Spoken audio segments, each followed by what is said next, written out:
Kain tayo mga kaidol. Ating ulam, isda, tsaka manok. Ito po mga kaidol. Paksiw na isda. Ang ulam natin, tsaka may pinirito na manok. Kain tayo mga kaidol.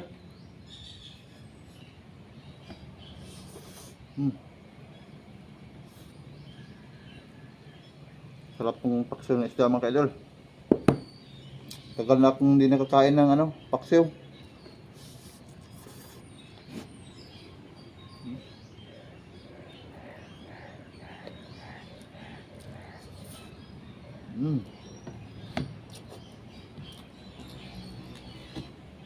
Saka may kunting tuyo tayo.